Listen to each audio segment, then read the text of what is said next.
Hello and welcome to the 7th edition of Goa Art and Litany Festival 2016. Today with us we have Samhita Arni. Hello ma'am. Hello. Yeah.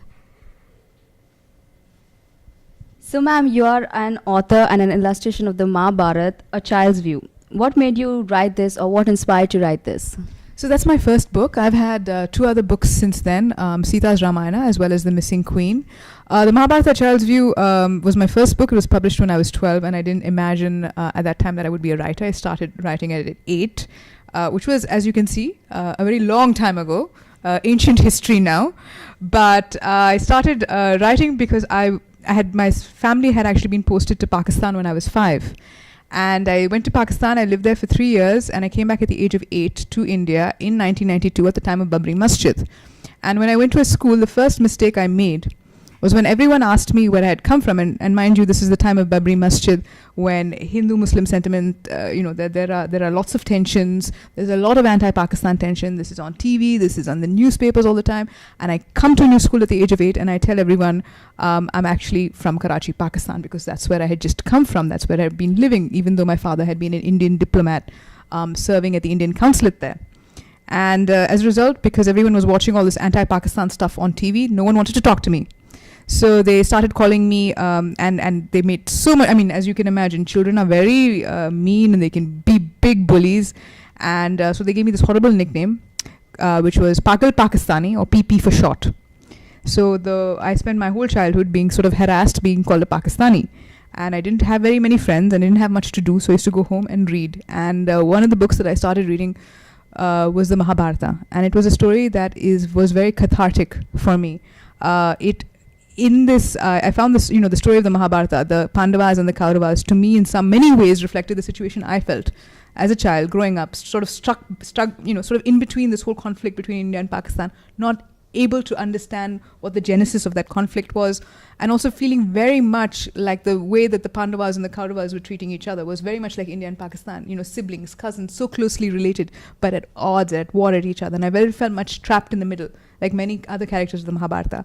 So the story was very therapeutic for me to keep constantly returning to, and so I started writing my own version of it. And I think it was mainly to heal myself. And I think that's the great power of literature and of writing, that it is actually, for a writer, a way of going deeply within themselves, to heal themselves, to sort of address the conflicts that they find within themselves, and to sort of present that as an offering to other people as well. So I think that is why I write, that's where writing comes from me. At the age of 15, you've been to a Swiss book tour. So how was it, and what did you feel about it?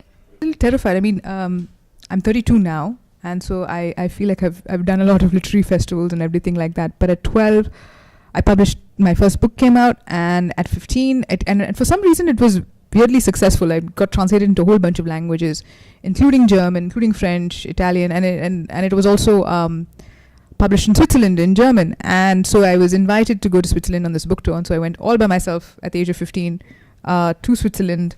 And that was a bit... it was the first time I'd left Asia, and I was on my own, and that was, and I was being interviewed very much like this, and people would ask me questions, and I wouldn't know what to say. And one of the questions people used to ask me all the time was, "Did your mother write the book?" Because they couldn't believe that a 12-year-old had written a book on her own, and I always had to say, "No, my mother did not write this book."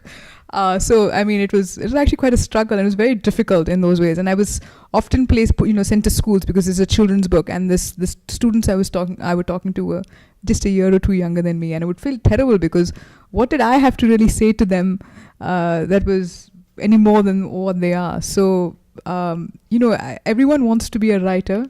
And it's a great ambition to have, but then the reality of it is something very different. You're constantly being put on stage, you're constantly being asked questions, and sometimes you don't have the answers, or you feel so embarrassed and people also think that writers have great things to say. We don't have great things to say all the time. You find them in our books. So that was it was a very challenging experience to go through that at the age of 15. You mentioned your perspective has always been female, but in future you'd like to explore men at war. So has it always been female, or has it changed over time? Yeah, so I mean, my last two books, Sita's Ramayana and The Missing Queen, both were very much focused on female characters. They were also feminist books. And the real switch actually, and I come from this feminist thing, you grew up in India, you grew up within in some ways, a very patriarchal kind of culture, gender dynamics are extremely skewed. I think it's hard to be a woman in India in many ways, harder than it is for men. At least that's how the way I felt growing up. It's much more of a struggle for us to say what we want, to do what we want, to get the place, which, someone like my brother is far more entitled to say that he wants to go and study further, whereas I am not so entitled to say that. And so that was a constant struggle for all of us, I think. But I went to Afghanistan a couple of years back, and I was working there for 6 months. And this was after I'd finished my last book. And what really struck me is that I had been writing Sita's Ramayana, I had been writing The Missing Queen from the perspective of women who, went through war but did not fight it, and then the survivor's perspective, and the concept of what happens to women during war, which is what happens to Sita, which is what happens to Mandodari, all of these sorts of other women in the Ramayana. But what really interested me in Afghanistan was to hear the stories of some of these men. They've been through horrific experiences, and how it's warped their psyches, how sometimes being in war makes you a completely different person than you are. It sort of breaks and shatters your own soul, because you commit things and you do things and you kill people and commit violent acts you never thought were possible. And to return to society and to admit that and acknowledge that you've done that, you've killed someone, you've committed a violent act, that kind of shatters you inside. So then I saw that firsthand in Afghanistan. And it was a very, for me, it changed my perspective a lot. I felt I had been very unkind to men in some ways in my books. And I'm very curious to also explore this deeply. The phenomena of PTSD, post-traumatic stress disorder, was something I saw a lot of in Afghanistan. And, it's something I'd like to explore in literature as well. You're also a screenplay writer on the feature film Good Morning Karachi. So how did you jot it down, and what inspired you to write it? So Good Morning Karachi was actually, I was working for a filmmaker called Sabiha Sumar, and I was actually working for her as a production assistant. I used to, she was directing a film, and I used to run around and do things for her all the time, and call sheets and all of that kind of stuff. But at some point when I was, that film got over and I was looking for my next project, and Sabiha actually told me, "You're a better writer than you are a production assistant," which was suddenly a great demoralizing thing to be heard. I thought I'd been trying very hard to be a good production assistant, and here you are telling me I'm a better writer. So then one of the things she asked me to do was to help her out with her next film on the screenplay. So that's how Good Morning Karachi came about. And it was great working with her, because she gave me a lot of mentorship and advice on from a director's perspective also on how to work with screenplays, and I learned so many important things from her. I mean, I think that translate over into writing fiction as well. The most important thing, I think, is that you constantly need conflict and tension to push your story forward. Every scene has to end with a conflict, with a moment of tension that pushes your story forward. So that was the experience of working on Good Morning Karachi was fantastic, because it made me think more visually. It made me also think more in terms of drama and emotion. And that's a very valuable experience for a novelist to have. I hope that answers your question. Yeah. Yes, sure. So, ma'am, this is the second time you're being at GALF. What was your experience over the time?